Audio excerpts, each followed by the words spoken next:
తులారాశి వారికి 2026 సంవత్సరం ఆంగ్ల సంవత్సరంలో గోచార ఫలితాలు ఏ విధంగా ఉంటాయో సశాస్త్రీయమైన పద్ధతిలో తెలుసుకునేటటువంటి ప్రయత్నం చేద్దాము.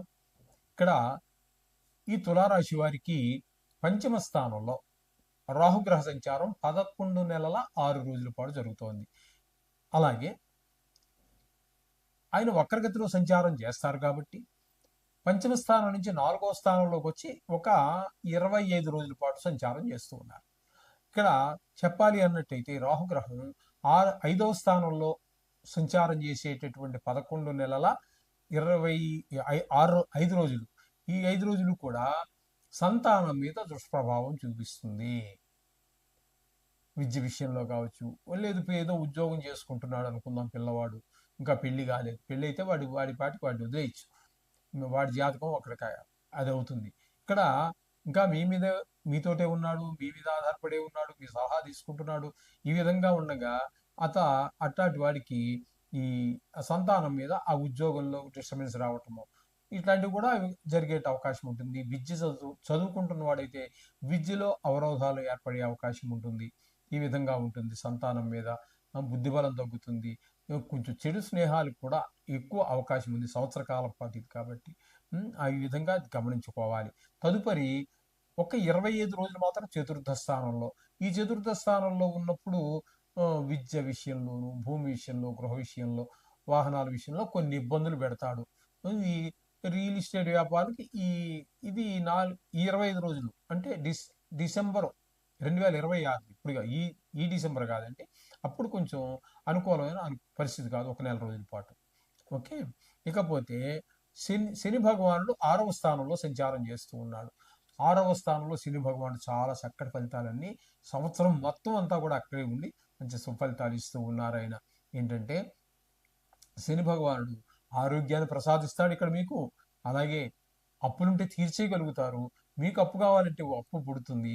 ఆ పుట్టినటువంటి అప్పు కూడా మీకు సద్వినియోగం అవుతుంది. ఏ విధంగా చూసినప్పటికీ కూడా మీకు ఆయన మంచి పేరు ప్రఖ్యాతులు వస్తాయి.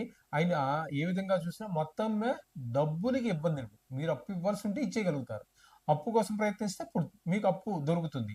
తద్వారా మీకు ఆర్థికంగా ఏ విధంగా ఇబ్బంది లేకుండా కూడా చూస్తాడు ఆయన. ఈ విధమైన ఫలితాలని శని భగవానుడు.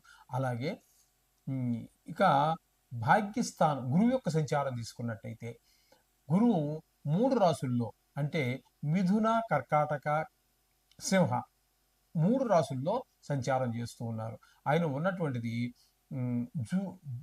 జనవరి 1 నుంచి జూన్ 1 వరకు, అంటే సుమారుగా కాదు 5 నెలల పాటు ఆయన భాగ్యస్థానంలో గురు సంచారం చాలా మంచి ఫలితాలు ఇస్తుంది. ఏ విధంగా అంటే మీకు గుళ్ళకి వాటికి వెళ్ళగలుగుతారు. అలాగే తండ్రి గారి ఆరోగ్యం బాగుంటుంది.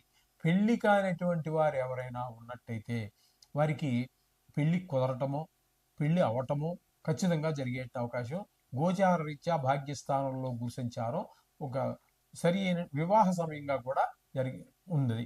ఒకవేళ వివాహం అయిపోయి ఉన్నట్టయితే వారి మధ్యన అన్యోన్య దాంపత్యం జరుగుతుంది. ఈ విధంగా భాగ్యస్థానంలో ఉన్నప్పుడు తదుపరి 5 నెలలు అయిపోయిన తర్వాత ఆయన జూన్ 1వ తారీఖు నుంచి అక్టోబర్ 10 వరకు, అక్టోబర్ 30 వరకు 10వ నెల అక్కడ మీకు దశమ స్థానంలో సంచారం చేస్తూ ఉన్నారు. దశమ స్థానంలో సంచారం అనేటటువంటిది ఉద్యోగపరమైన చిక్కులన్నీ ఏర్పాటు చేస్తూ ఉంటాడు, ఇబ్బందులు పెడుతూ ఉంటాడు.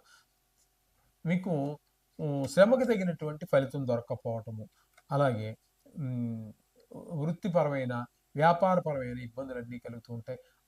మరి వ్యాపారం జరగకపోతే ఆదాయం రాదు కదండి. అలాగే వృత్తి గవర్నమెంట్ ఉద్యోగమే అనుకోండి, అక్కడ కూడా ఏవో రాజకీయాలు, మనకి ఇష్టం లేనటువంటి ప్రదేశానికో లేకపోతే దూర ప్రదేశాలకో ట్రాన్స్ఫర్ అయిపోవటము, లేదా ఏవి దొరకనటువంటి పల్లెటూరులకో లేకపోతే మరి అరణ్యాలకు దగ్గరగా ఉండే ఊర్లేవో ఉంటుంటాయి, అటువంటి దగ్గరికి, లేకపోతే వేరే స్టేట్లలో మనకు ఆ భాష రాదు అటువంటి దగ్గరికి ట్రాన్స్ఫర్లు అవ్వటం, ఇట్లాంటివన్నీ మొత్తం మీద ఉద్యోగపరమైన చిక్కులు ఖచ్చితంగా ఉంటాయి. వృత్తి కావచ్చు, అది వ్యవసాయం కావచ్చు, అది ప్రతివారు ఏదో వ్యాపారం వ్యవసాయం చేస్తూనే ఉంటారు కదా, వారందరికీ కూడా వృత్తిపరమైన ఇబ్బందులు కలగజేసే అవకాశం ఉన్నది 5 నెలల పాటు. Okay. June, July, August, September, October అక్కడ వరకు. తదుపరి ఆయన అతిచారంతో ఆయన సింహరాశిలో ప్రవేశిస్తారు. ఈ సింహరాశిలో 2 నెలల పాటు ఉంటారు. ఇక్కడ ఈ 2 నెలలు